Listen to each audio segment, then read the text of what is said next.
The signal first appeared as a small flicker on a forgotten console, the kind of thing most officers would ignore during a long night shift. But the junior communications officer Lyra Solon had always been the curious type. She leaned closer, narrowing her eyes at the faint wave pattern drifting across her screen. It was weak, distorted, and broken in many places, but it was definitely artificial. She ran the signal through the basic filters, expecting it to be junk data or abandoned machinery still looping its old programming. Instead, the screen cleared for a moment, and a single repeating pulse appeared. It was an SOS, ancient, universal.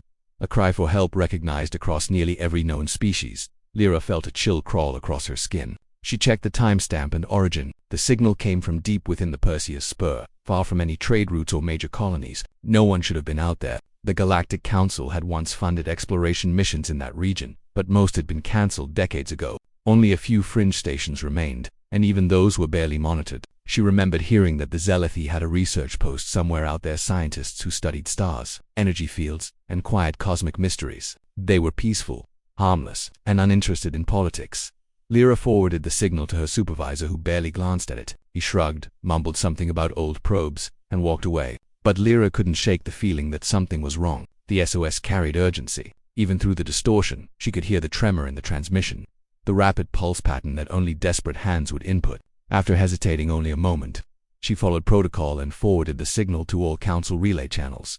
Normally this would have been the end. Lost signals often traveled through the network without anyone caring. But something unusual happened. The signal was automatically forwarded to a monitoring station run by humans. The humans had joined the Galactic Council only 70 years earlier, but in that short time they had earned a dramatic reputation. Their homeworld, Earth, was classified as a Deathworld, one of the most dangerous inhabited planets ever discovered, a place where storms could tear cities apart, creatures hunted with teeth and venom, and even plants tried to poison anything that got too close. Everything on Earth fought to survive. Because of this, humans grew up surrounded by danger, competition, and unpredictability. Other species often wondered if the humans survived through stubbornness or sheer chaos. It didn't help that humans reacted to danger very differently than most species. Where others hesitated, humans charged forward. Where others avoided risk, humans analyzed it, made a plan, and leaped anyway. They thrived under pressure, sometimes in terrifying ways. Their bravery or recklessness became a subject of endless study. Some praised them as heroes. Others whispered that they were unpredictable and dangerous, but there was one thing every species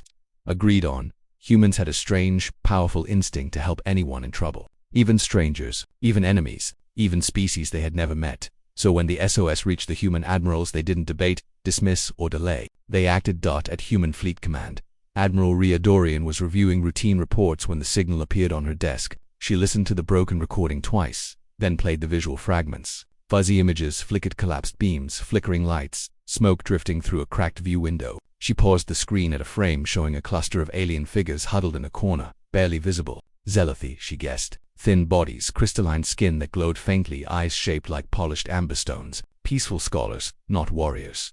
The station they lived on was small and isolated. If they were calling for help, something terrible must have happened. Rhea didn't know who attacked them or why, but she knew that waiting for more information could cost lives. She issued a priority alert across the fleet. She demanded star maps, fuel calculations, jump routes, and tactical projections. Engineers scrambled to reroute power for extended warp travel. Captains sprinted back to their ships. Medical teams prepared emergency stations for unknown injuries.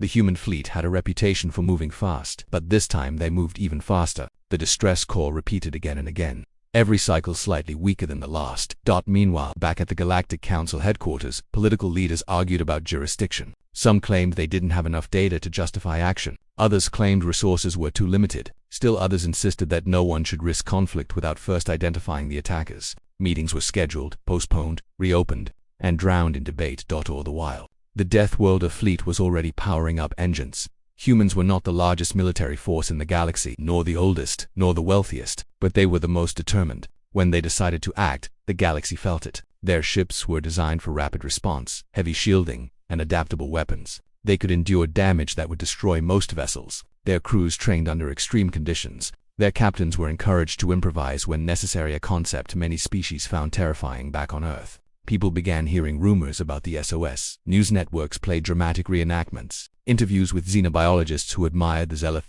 and discussions about the dangers hiding in the Perseus Spur. Civilians offered to donate supplies. Retired pilots volunteered to rejoin service. Too many species. This level of reaction seemed absurd. Why would humans pour so much effort into saving strangers they had never met? But to humans, the question didn't need an answer. Someone called for help. That was enough. The Deathworlder fleet launched within hours. Engines flared white-hot as the massive vessels shot into warp space. Inside the command ship, Rhea stood before her officers and reviewed the mission one last time. There were no guarantees. There was no confirmation the Zealothi was still alive. The attackers might be numerous or what. The fleet might not arrive in time, but none of that changed the mission far across the galaxy. The Zealothi researchers waited in a damaged station, terrified, injured, and clinging to the hope that anyone would hear their call. They did not know humans well. They had only met a few in scientific conferences, where humans asked curious questions, smiled easily, and seemed overly casual for such a dangerous species. But the Zealothi had always admired the human ability to care deeply, even for distant worlds and unfamiliar civilizations. If anyone would come, it would be the Deathworlders. As the fleet tore through warp, Lyra Solon, the junior officer who first saw the signal, watched updates from her small console. She had expected nothing to happen, yet now entire battle groups were crossing star systems at near impossible speeds, because she had pressed one button and refused to ignore a faint, flickering plea outside her window. The stars looked calm, unaware of the lives hanging in balance. Lyra wondered what the Zealothi were experiencing at that very moment. Were they hiding, injured, running out of air? She imagined them holding each other as lights flickered overhead, whispering the hope that someone heard them. The galaxy soon buzzed with rumors. Some species mocked the humans for their dramatic response. Others secretly admired them. A few felt a deep, quiet gratitude that such a species existed, one willing to sprint toward danger when others hesitated. Across all regions, one question floated among the council. Would the humans make it in time? No one could answer, but the humans didn't think about that question. They didn't slow down to doubt. They only increased speed, pushing engines past recommended limits. If metal groaned and circuits overheated, technicians fixed it on the spot. If navigation alarms blared, pilots corrected course with steady hands. If exhaustion set in, crews pushed forward with gritty determination. Because somewhere in the darkness, someone had asked for help. Someone was still waiting. The Deathworlders intended to reach them. And the galaxy, watching from afar, prepared to witness what happened when humans answered a call no one else dared to. The specialists at Human Fleet Command worked without rest as the ships continued their high-speed journey through warp space. Every hour, updated scans of the SOS signal came in. Each update made the situation look worse. What started as a simple distress message was now unraveling into a desperate cry for survival. The signal grew weaker, the visuals more corrupted, and the energy readings around the station more chaotic. Whatever was happening out there was not slowing down, it was getting worse at first. Analysts thought the Zealothi station might have suffered an internal accident, maybe a power core failure or a meteor collision. But as deeper scans were processed, patterns appeared that had nothing to do with natural disasters. There were energy spikes consistent with weapon fire. There were heat blooms that matched burning structures. Most disturbing of all, there were fragments of unknown transmissions that seemed like military orders being exchanged by an unknown force. This was no accident. This was an attack. When Admiral Rhea Dorian heard this update, she didn't react with shock. She expected it. What she needed now was to learn who the enemy was. The galaxy was full of dangerous factions, but only a few were bold or desperate enough to strike a research station with no political value. The analysts soon confirmed what Rhea suspected. The Karth Dominion. The Karth were known for their brutal raiding style. They struck quickly, took captives or resources, and left destruction behind. They had no interest in honor, alliances, or diplomacy. They only cared about domination. For years, the Galactic Council tried to negotiate with them, but negotiations were pointless. The Karth did not want peace, they wanted advantage. They took what they wanted and killed whoever resisted. The Zealothi were the perfect target. They had no weapons, no soldiers, and no military training. They were gentle scientists who believed knowledge could solve any conflict. For the Karth, that only made them easier prey. Rhea clenched her hands behind her back as she listened to the report. The more she heard, the more her resolve grew stronger. Her crew watched the Admiral with a mix of admiration and nervousness. Everyone on the flagship knew what Rhea was like during crisis. She was calm, focused, and very, very determined. Meanwhile, in the injured Zealothi station, the situation was far worse than the humans knew. The station had originally been a peaceful research base orbiting a quiet young star. The Zealothi researchers studied cosmic dust, dark matter streams, and stellar vibrations. It was a boring assignment to most species, but to a Zealothi scientist, it was paradise. They preferred silence, slow discoveries, and the beauty of the universe's smallest mysteries. But their peace had been shattered when the Karth ships emerged from hyperspace without warning. The first attack wave hit the station's outer hull. The structure shook violently. Cracks spread through the corridors. Research devices exploded. Lights flickered and died. The Zealothi had never trained for violence. Many simply froze in shock. Others tried to send a distressed message, hoping anyone would hear them. They didn't know how close they came to total destruction in those first minutes. That Karth wanted the researchers alive at first, either for ransom or slave labor, but the Zealothi did not understand commands shouted at them in a harsh language they barely recognized. Some ran, some hid, some refused to move, trembling in confusion. The Karth grew impatient. When humans reviewed the station's interior scans, they noticed something heartbreaking. Dozens of small life signs gathered in one corner of the damaged structure. The Zealothi had barricaded themselves in a research chamber, using broken equipment to block the doors. Their air reserves were limited. Their power was almost gone. Their barricade wouldn't last. The Deathworlder fleet had no confirmation the Zealothi were still alive, but they acted as if every life mattered. Inside the flagship bridge, the atmosphere grew heavier with every passing moment. Engineers reported that pushing the engines harder could cause overheating. Pilots argued over the safest route through a cluster of unstable warp currents. Advisors warned Rhea that arriving too quickly without fully analyzing the enemy force could end in disaster. Rhea listened to every concern, but her mind stayed sharp. She didn't ignore warnings, but she refused to slow down. "We don't leave people to die while we calculate perfect conditions," she said quietly. "We adapt when we arrive. We don't hesitate now." Her officers nodded. They knew this about humans. When danger rose, humans adapted faster than almost any species. They learned on the fly. They improvised under pressure. They survived by being unpredictable, creative, and fearless. Some alien cultures saw improvisation as irresponsibility. For humans, it was survival and strategy combined.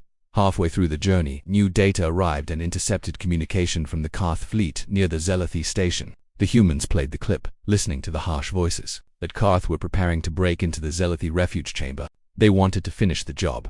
The Deathworlder fleet adjusted course again, pushing engines to unsafe levels. The ships vibrated, panels rattled, warning lights flickered on several bridges, but the crews pushed through the danger. Engineers worked through sweat, sparks, and heat to keep the engines from tearing themselves apart. The rising challenge wasn't only the enemy, it was also the race against time.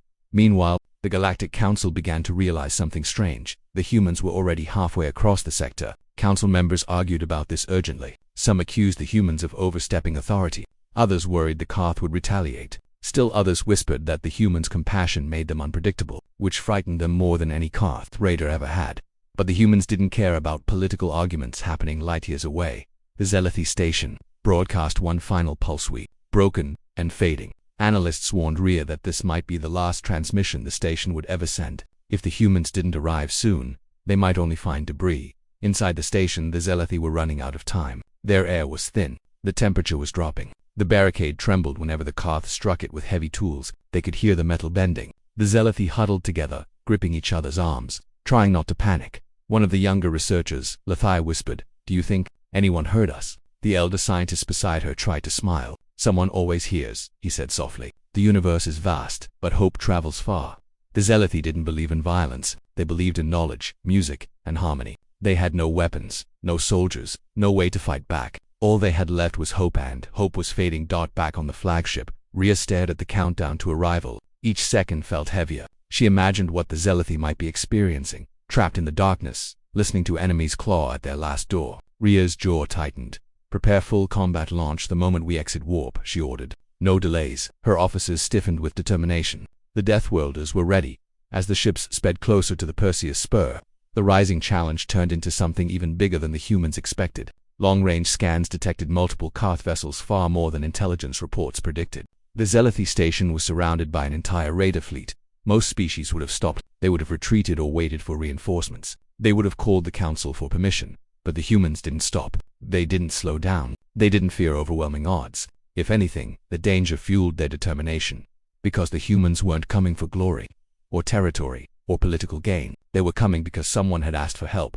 Every moment of the rising challenge pushed the humans harder, the enemy fleet growing larger, the Zealothi life signs fading, the engines straining, the council hesitating. But humans did what they always did. They pushed forward, even when it hurt, even when the situation grew darker, even when no one else believed rescue was possible. For the Deathworlder fleet, one truth guided them through every obstacle: no call for help should ever go unanswered. And with that belief fueling them, they sped toward the Zealothi station, toward danger, toward uncertainty, and toward a moment that would test every strength they possessed. The moment the Deathworlder fleet dropped out of warp space, everything changed. The calm darkness of the galaxy was replaced by chaos. Bright flashes of weapons fire lit up the space around the damaged Zealothi station. Smoke drifted from the cracked sections of its outer hull, forming sad gray clouds that floated silently in zero gravity. Pieces of broken metal spun slowly like dying sparks. The Koth ships circled the station like hungry predators, their sharp, cruel designs looking more like floating blades than vessels stopped for a heartbeat.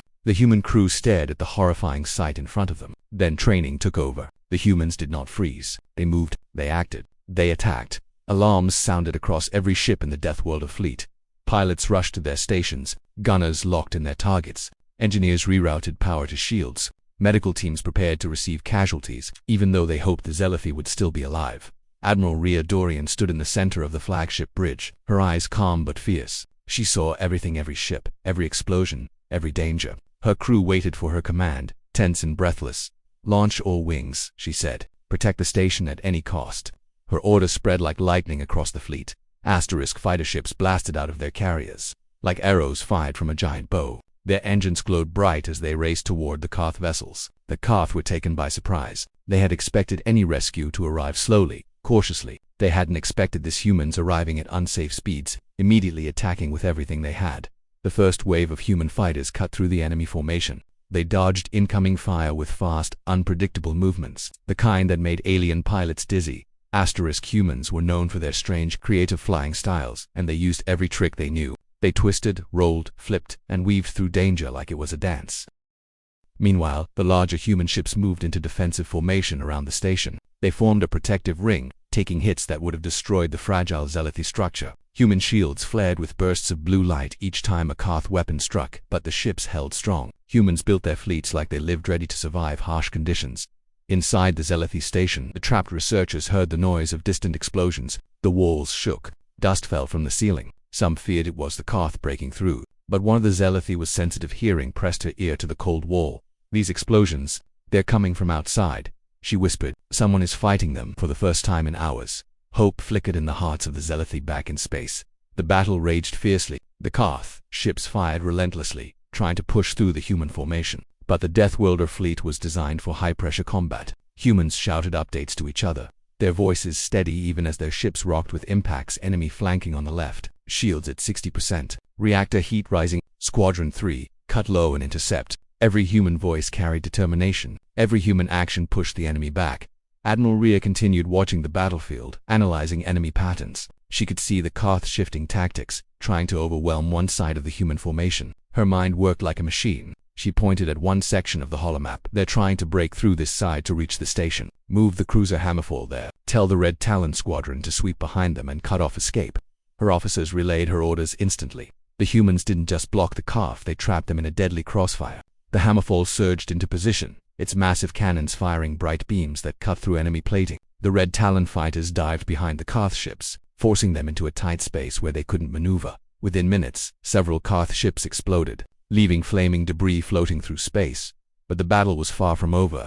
A massive Koth warship emerged from behind a nearby asteroid, its black and red armor glowing with heat. It released a deep, rumbling broadcast, a challenge, a threat. The humans immediately recognized it as the enemy flagship. It was bigger than any ship the humans had engaged yet.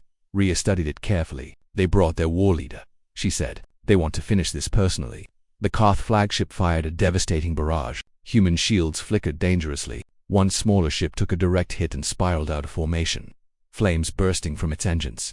"Rescue crew, get them out of there," someone shouted. Even while under attack, the humans refused to leave their own behind. Fighters immediately swooped in to protect the damaged ship, towing it back toward safety. This moment, this chaotic mixture of bravery, danger, and sacrifice was the heart of the battle, and inside the Zealothi station, the critical moment had arrived. The Koth boarding team was preparing to breach the final barrier protecting the Zealothi survivors. The metal door shook violently as the raiders slammed heavy equipment against it. Sparks flew, cracks spread. The Zealothi huddled together, trembling as their last protection, weakened under each blow. They didn't know the humans were already coming for them. Inside the human flagship, a new order flashed across the bridge. Rhea had decided it was time for boarding teams. Human Marines geared up in thick armor, each suit reinforced to withstand toxic gases, electrical damage, and close-range attacks. Their helmets locked with a hiss. Their weapons were checked twice. No one spoke. They didn't need to. Their mission was simple: reach the Zealothi and save them. Dropships launched from the carriers, cutting through the battlefield with a direct path toward the damaged station. Koth fighters tried to intercept them, but human ships formed a protective escort. Laser fire streaked in every direction. Alarms blinked. Pilots shouted warnings, but the dropships held their course. Inside one of them, Sergeant Vale tightened his grip on the rail. He felt the dropship shake as a blast hit nearby. He didn't flinch. 2 minutes to entry, the pilot called out. Vale looked at his squad. Remember, he said, the Zelethi are civilians. They're scared. They're hurt. So we go in fast, we go in hard, and we make damn sure they get out alive. The Marines nodded. The dropship smashed through the broken docking ring of the station. The hatch opened with a loud hiss, and the Marines stormed into the dark corridor. Smoke filled the air. Sparks jumped from broken wires. The station groaned as if it were in pain. The humans moved quickly but carefully, scanning for enemies. They could hear distant banging the Karth, trying to breach the Zelethi chamber. Vale pointed. This way. They sprinted through the twisted hallways. Twice, they were attacked by Karth raiders. The fights were brutal but fast. Humans fought with a mix of strength, precision, and instinct. They were used to dangerous environments. They were used to improvisation.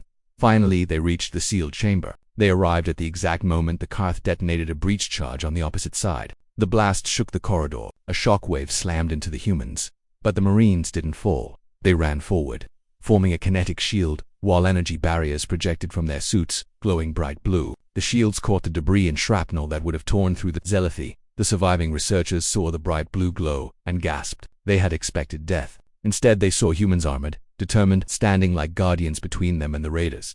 The Karth charged through the smoke. The humans met them head-on. The fight inside the station was fierce. The Karth fought with rage, claws, and heavy blades. The humans fought with discipline and unbreakable teamwork. Every punch, every block, every shot was driven by one purpose: protect the Zelethi. Sergeant Vale pushed the last Karth raider against a wall and knocked him unconscious. Then he turned to the huddled group of Zelethi. "You're safe now," he said, his voice calm but firm. "We're getting you out." Several Zelethi broke into tears of relief. One whispered, "We thought no one would come." Vale shook his head. "Someone always comes. Especially us." Outside, the critical moment ended when the Karth flagship finally broke under the combined assault of the Deathworlder fleet. The explosion was so bright it lit the entire battlefield. With their flagship destroyed and their boarding teams defeated, the remaining Karth ships began to retreat. They had lost their advantage. They had lost their leader, and they had underestimated the humans. Terribly. The battlefield slowly quieted. Human ships extinguished fires and guided the Zelethi station toward a safer orbit. The crisis was not over, but the critical moment to the point where everything could have been lost had passed. The humans had arrived. The humans had fought. That humans had saved lives, and the galaxy would never forget what happened in those intense, heart-pounding moments. The battle outside the Zelethi station slowly began to die down as the last enemy ships either fled or were disabled. Smoke and drifting debris floated through silent space like the remains of a nightmare finally ending. Human ships moved into calmer formation, their engines glowing gently instead of roaring with force. For the first time since arriving, the Deathworlder fleet could breathe. But for Admiral Riadorian, the mission was far from over. Saving the Zelethi was only the beginning. Getting them out alive, securing the station, and making sure no hidden danger remained were all still ahead. Inside the damaged station, the atmosphere was heavy with smoke, fear, and exhaustion. The hallways were cracked, the lights flickered weakly, and the air had a metallic taste from burned circuits. The Zelethi survivors clung to each other nervously, their crystal-like skin dim from stress and low oxygen. They watched the human Marines carefully as they secured the area. Sergeant Vale stood in the center of the corridor, issuing orders to his squad with steady confidence. "Check all doors, scan for any more Karth, and make sure the path back to the dropship stays clear. We're not done yet." His voice echoed through the corridor. The Zelethi flinched at the loud sound, unused to such forceful tones. Vale noticed this immediately and softened his voice as he approached them. "You're safe. No more enemies nearby. We'll take you to the fleet soon." One of the Zelethi, a young researcher named Lathai, stepped forward. Her voice trembled, but there was wonder in her eyes. You really came? We thought the galaxy had forgotten us." Vale shook his head. "Humans don't ignore calls for help. Not now. Not ever." The Zelethi looked at each other, their glowing eyes reflecting relief and disbelief. They had heard stories about humans, strange, brave, unpredictable beings from a deadly world, but they never expected them to risk so much for strangers. Meanwhile, the human ships coordinated rescue efforts. Medical teams prepared for incoming casualties and survivors. Engineers began stabilizing the fractured docking ring so the station wouldn't break apart. The humans worked as if they were racing against time, because in their minds they always were. They never assumed safety until every life was secure. Inside the station, Vale's squad began guiding the Zelethi through the ruined corridors. Every step stirred dust and loose fragments. The Zelethi moved slowly, weakened from hours of fear and low air pressure. The Marines supported them, offering steady arms and gentle words as they approached the docking ring. A loud groan echoed through the entire station. The floor vibrated. A shower of sparks rained from the ceiling. Vale halted immediately and raised his hand. "Stop, everyone, stay still." He activated his helmet scanner. The results were worse than he hoped. The structural integrity of the station had dropped dangerously low. Too much damage from the attack. Too many internal fires. Too many hull breaches. The station was beginning to collapse. Vale contacted Rhea. "Admiral, the structure is failing. We need rapid extraction. Now." Rhea didn't hesitate. "Understood. I'm sending more dropships and support teams. Hold position and keep them safe." The humans moved even faster. Dropships raced toward the station, weaving through floating debris with precise control. Engineers deployed emergency stabilizers to slow the collapse, but everyone knew it was temporary. The station wouldn't last long. Inside, another loud crack echoed through the halls. A section of the ceiling collapsed behind the group, blocking the path they had just walked through. The Zealothi gasped in fear. Vale turned to them quickly. "Don't panic. We'll get through this." He led them forward, toward the emergency exit corridor. Human Marines cleared the path, pushing aside fallen beams and supporting the injured. One Zealothi almost fell, but a Marine caught him gently, lifting him back to safety. Finally, they reached the docking area just as the first dropship landed. The hatch opened, and the pilot shouted, "Move. We have 30 seconds before this section gives way." The Marines helped the Zealothi aboard, guiding them with steady hands. One elderly Zealothi struggled to climb the ramp, his legs trembling. Vale lifted him carefully, cradling him like fragile glass. "Thank you," the old researcher whispered. "Just breathe," Vale replied. "We've got you." Once the first group was secure, the dropship lifted off. Another landed immediately afterward. Rhea's voice came through Vale's comms. "We're reading rising internal pressure. The station is reaching critical levels. You must evacuate now." Vale looked at the remaining Zealoths, still too many to fit into the second dropship. His heart tightened. They needed more ships. Before he could speak, another human vessel appeared, larger, stronger, casting a bright beam of light over the station's hull. "This is the Hammerfall," came a familiar voice. "We're extending a docking bridge. Move the remaining survivors to us."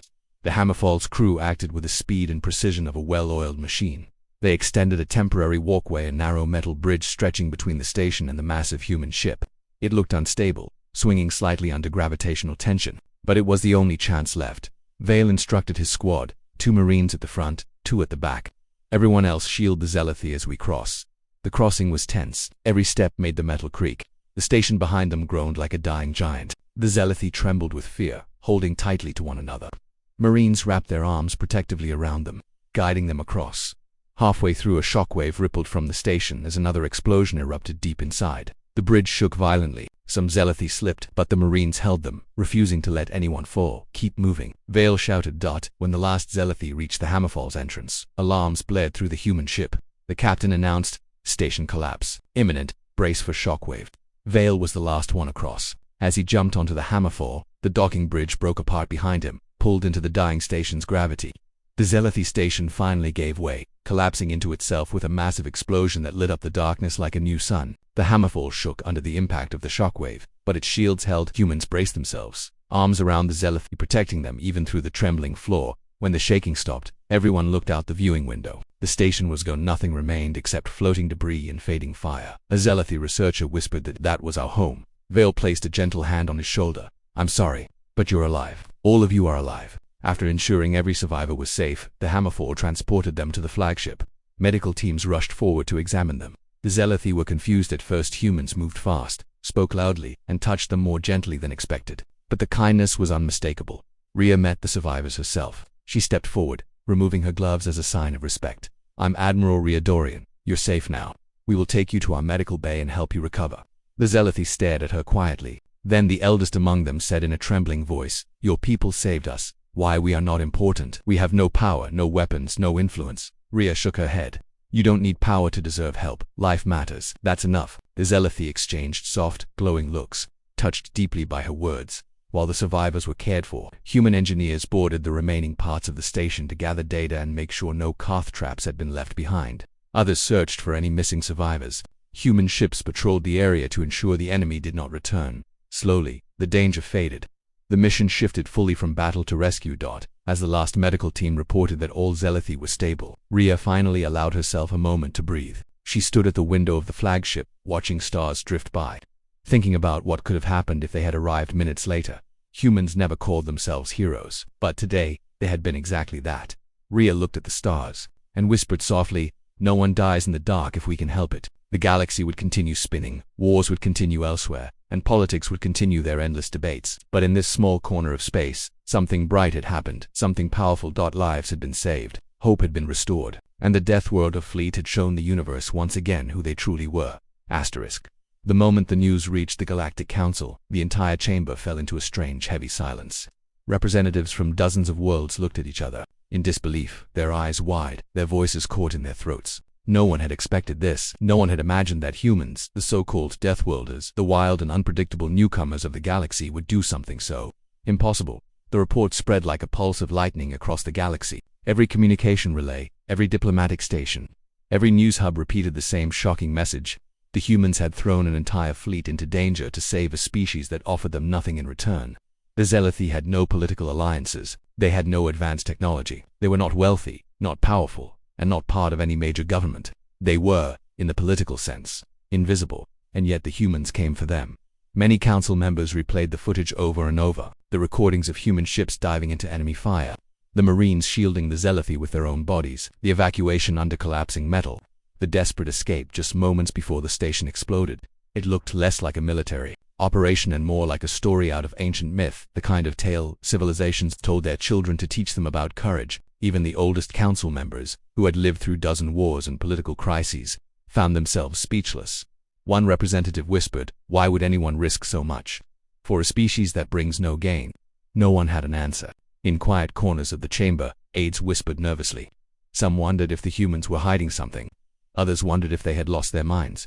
The Deathworlders were already known for being unpredictable, always doing the opposite of what political logic expected. But this time, their unpredictability wasn't destructive. It was something far more unsettling. It was compassion. Asterisk, not polite compassion, not symbolic compassion. Real, raw, dangerous compassion. The kind that makes a species throw its entire fleet into a battle purely because someone cried for help. The Zealothi themselves were overwhelmed with emotion. Their culture had never experienced something like this. They had always been small, gentle, and cautious. Their species created art, not weapons. Their worlds shimmered with delicate sculptures, glowing gardens, and peaceful research colonies. They were not built for war, not built for survival against monsters like the Karth, but they were alive because humans refused to let them die. Asterisk, in the days that followed their rescue, Zealothi scholars recorded every detail. Poets wrote verses about the Marines who stood between them and certain death. Children carved small statues of human shapes with wide shoulders and outstretched arms. Elders spoke in trembling voices about the moment they realized the humans were not there to negotiate, bargain, or earn favors.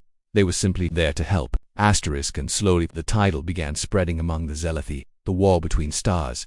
They called the Marines this because of the way they stood in the corridors of the collapsing station, forming a protective barrier, refusing to move until every last Zealothi was safely through. They had been like a wall not to keep enemies out, but to keep hope alive. Humans didn't know about the title at first. When they finally heard it, many of them felt awkward, unsure how to respond. Humans were used to being feared, not admired. They were used to being labeled dangerous, violent, chaotic. Being called a wall, a symbol of safety, was something entirely new. But not everyone in the Galactic Council felt comforted. Some representatives leaned over their desks, whispering urgently, "They are too emotional, too reactive. They throw themselves into danger without calculation.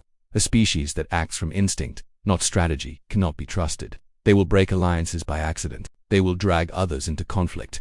Humans were terrifying to them, but not because of their weapons or their strength. It was because the humans seemed to follow a different set of rules. Every other species made decisions based on politics, benefits, risks. But humans acted like lives. Even the smallest, weakest lives were worth more than fleets, treaties, or resources. And that was something the Council did not understand. But there were others, quieter, calmer, more thoughtful, who saw something different. These representatives watched the reports carefully. They listened to recordings of human officers giving orders to save survivors instead of chasing victory. They saw the Marines carrying injured Zealothi with gentle hands. They saw how the humans refused to leave even when the station was collapsing. And these representatives began to realize something important. Human unpredictability wasn't wild chaos. It was moral chaos. The kind that came from a deep ancient instinct: protect first, think later. For species that evolved in peaceful environments, this was terrifying. But for species that understood hardship, it was profoundly moving. A representative from a world scarred by old wars murmured, "They act like we once did, before fear changed us." Another whispered, "Perhaps we have forgotten something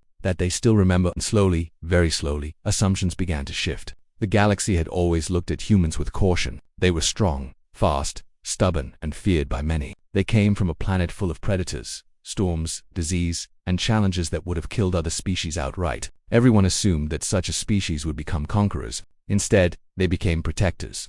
This truth unsettled the council. For decades, they had believed humans were dangerous because of their weapons. But now they saw the deeper truth. The real danger was that humans cared too much. They cared recklessly. They cared fearlessly. They cared in ways no political system could predict. And that kind of compassion could topple old power structures as easily as any war. The Zealoty survivors were brought into a council session weeks later. They stood before the chamber with glowing eyes, still adjusting to life after their rescue. Their spokesperson bowed deeply and spoke in a trembling voice about the moment humans arrived. She described how the Marines stood between them and death, how they carried their weakest, how they shielded the children without hesitation. She ended her speech with a single line: "When the stars turned against us, humans turned toward us."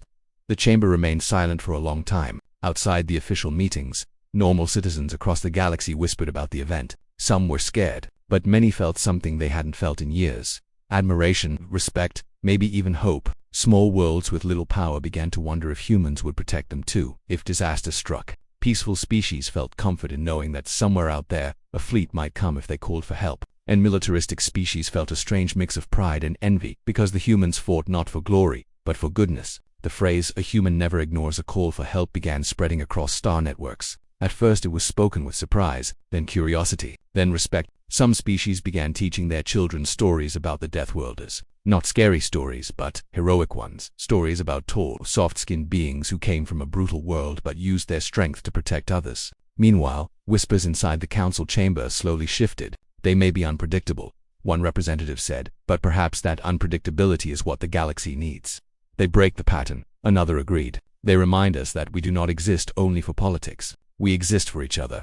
Still others were unsure, caught between fear and admiration. But no one, not even the harshest critic, could deny what the humans had done. They had saved an entire species without expecting anything in return. In a galaxy ruled by logic, calculation, and treaties, the humans had brought something different, something inconvenient, something powerful. They had brought instinct, the instinct to protect. That instinct came from the harshness of their world, from the long history of danger on their planet, from the way humans learned to survive by standing together. It was woven into them, bone deep. And now, the galaxy was beginning to understand that this instinct was not a weakness or a threat. It was their greatest strength. In the end, the council realized something simple but world-changing. Humans might be dangerous. Humans might be unpredictable. Humans might act before thinking. But if someone cried for help, truly cried, with fear and desperation, a human would come. No matter the risk, no matter the cost, no matter who it was. The Zealoty learned it first. The galaxy learned it next. And in time, every world would understand it deeply. A human never ignores a call for help.